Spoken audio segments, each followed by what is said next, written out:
सरदार बलराम सिंह जी ढिल्लों ने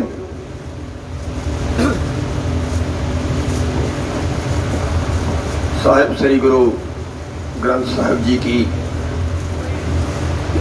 गोद में बैठी प्यारी साध संगत जी, वाहिगुरु जी का खालसा, वाहिगुरु जी की फतेह। सबसे पहले धन्यवाद करना चाहेंगे खेती बचाओ संघर्ष समिति की पूरी टीम, सरदार जरनैल सिंह जी, उनके सभी सहयोगी, जिन्होंने इस आंदोलन में अभी तक शहीद हुए किसानों की आत्मिक शांति के लिए आज साहिब श्री गुरु ग्रंथ साहिब जी की शरण में अरदास करने के लिए अखंड पाठ साहब का यहाँ पे गुरबाणी पढ़ी है और अखंड पाठ साहब का पाठ रखवाया है। और दूसरा, उस मालिक के चरणों में अरदास करने के लिए कि ये जो आंदोलन है इस पे अपनी छत्र छाया बनाए रखे, क्योंकि ये आंदोलन हम बेशक किसानों का कह रहे हैं, लेकिन वास्तविकता ये है किसानों का आंदोलन नहीं है। ये आंदोलन वो मालिक खुद चला रहा है और ये आंदोलन सारी जनता का आंदोलन है, जन आंदोलन है। जहाँ फसल पैदा करने वाले का आंदोलन है, वहीं मोल लेके पेट भरने वाले का भी आंदोलन है। तो इस आंदोलन को आगे बढ़ाने के लिए उस मालिक की वाणी पढ़ी गई है, इस आंदोलन को और समृद्धि दे। तो धन्यवादी हैं सरदार जरनैल सिंह जी और उनकी पूरी टीम के। साथियों, कोई भाषण जैसी तो कोई बात है नहीं, लेकिन समझने वाली थोड़ी सी जरूर बात है कि ये कृषि कानून नहीं है। कृषि कानून इनका नाम रखा गया है, लेकिन वास्तव में ये कृषि व्यापार कानून है। और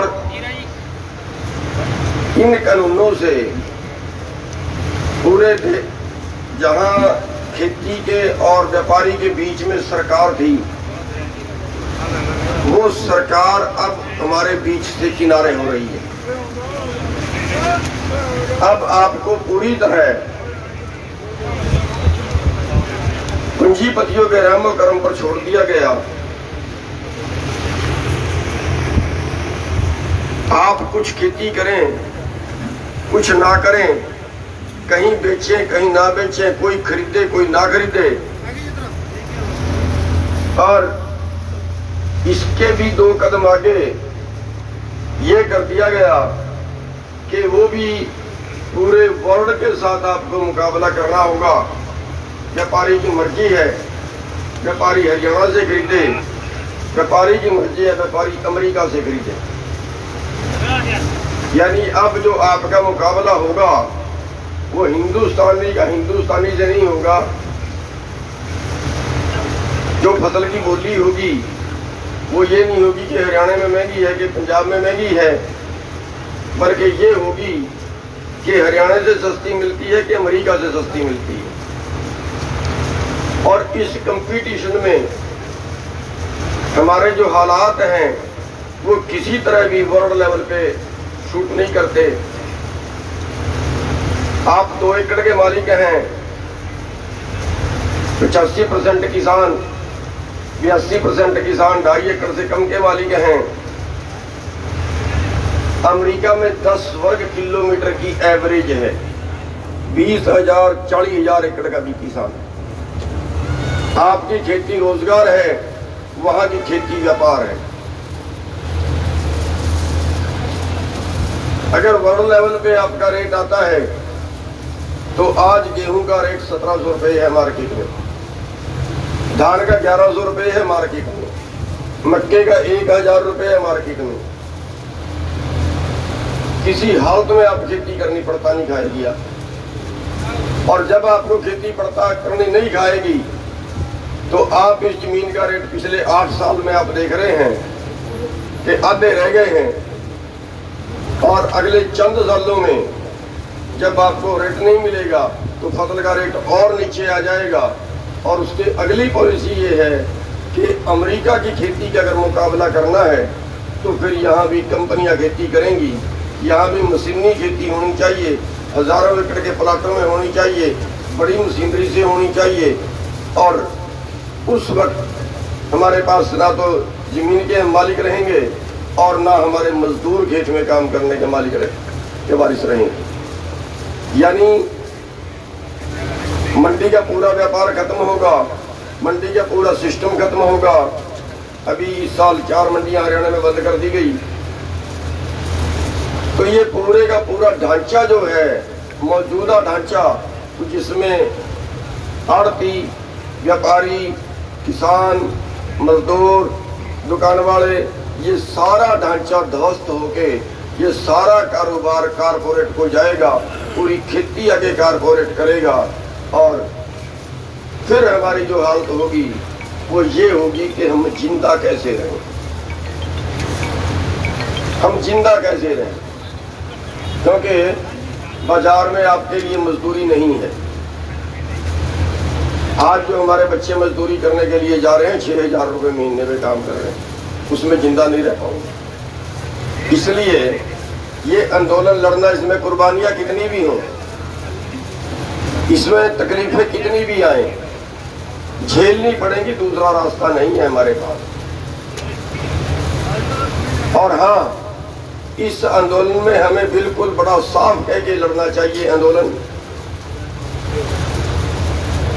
कि जो इसमें लाठी खाने से डरे,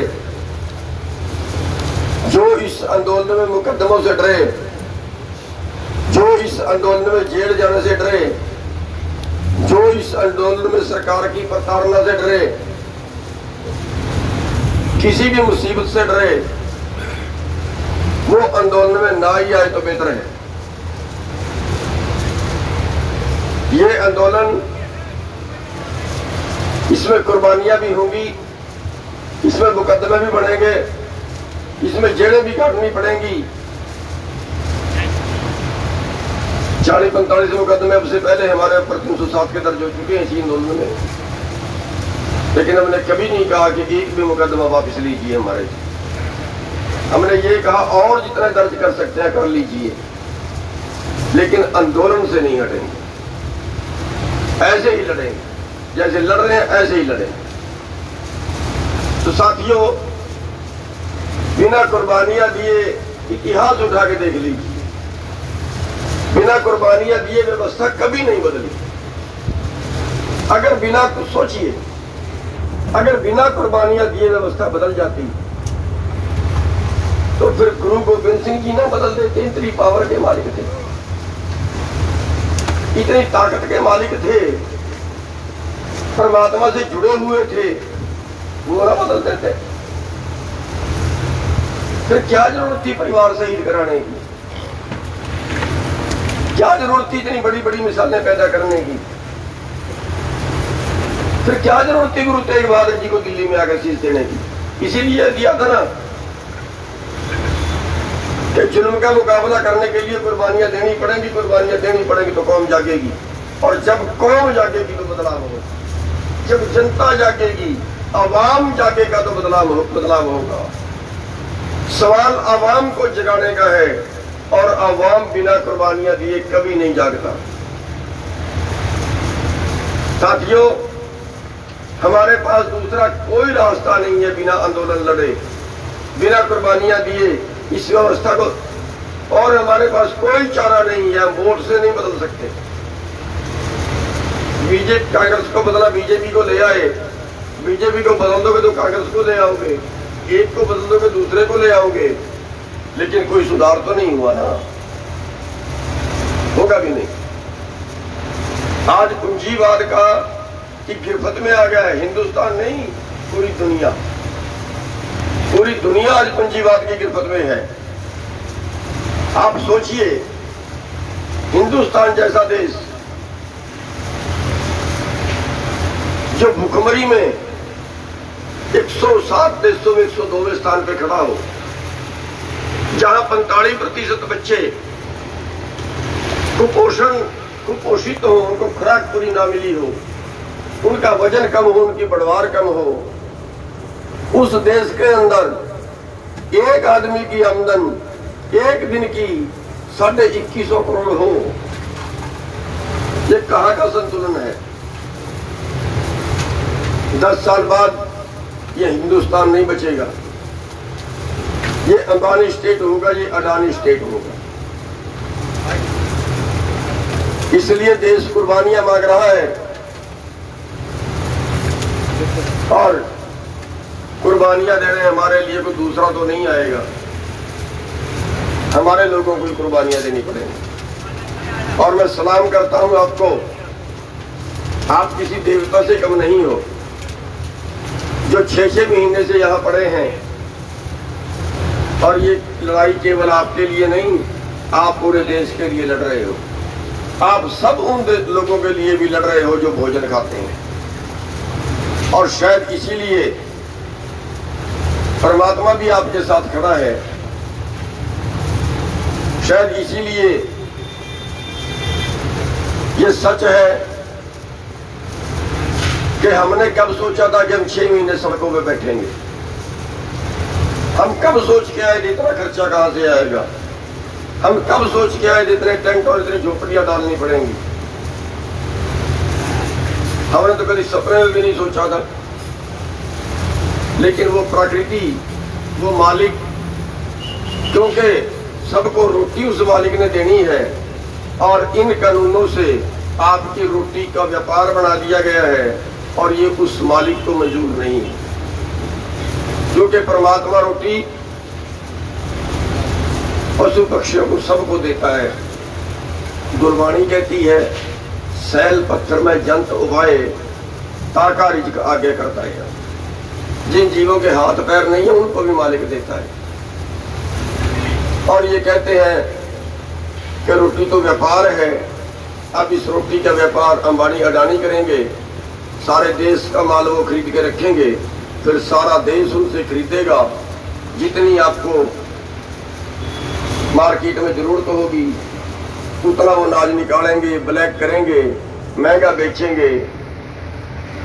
उनको कोई तरस नहीं आएगा, उनको कोई तरस नहीं आएगा कि गरीब है उसको सस्ती दे दो। आपने देखा है लॉकडाउन में क्या हाल हुआ।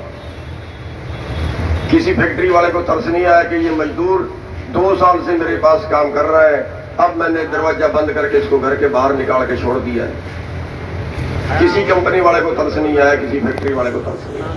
साथियों, इसलिए ये आंदोलन जो है ये हमें सबसे बड़ा धर्म युद्ध मान के लड़ना है। उस परमात्मा पर भरोसा रख के लड़ना है। मालिक जरूर भली करेगा। अगर आप 2 तरीके से सोचोगे कि एक परमात्मा आपकी मेहनत का फल बिल्कुल नहीं रखेगा, जरूर फल देगा। जितना सोचा है उससे ज्यादा देगा। कभी उस मालिक ने किसी की मजदूरी नहीं रखी। और दूसरा, आप तब तक लड़ोगे जब तक आप जीत नहीं जाते। शहीदी या 500 क्या 5000 भी हो जाए तो कोई बात नहीं। ਕੈਨੇਡਾ ਜਾਣਾ ਸਭ ਤੋਂ ਵੱਡੀ ਬੇਵਕੂਫੀ।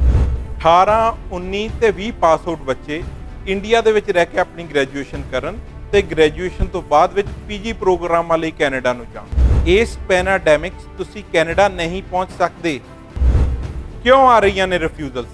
ਇਹਨਾਂ ਸਵਾਲਾਂ ਦੇ ਜਵਾਬ ਜਾਣਨ ਲਈ ਸੰਪਰਕ ਕਰੋ ਗ੍ਰੇ ਹੌਕ ਇਮੀਗ੍ਰੇਸ਼ਨ।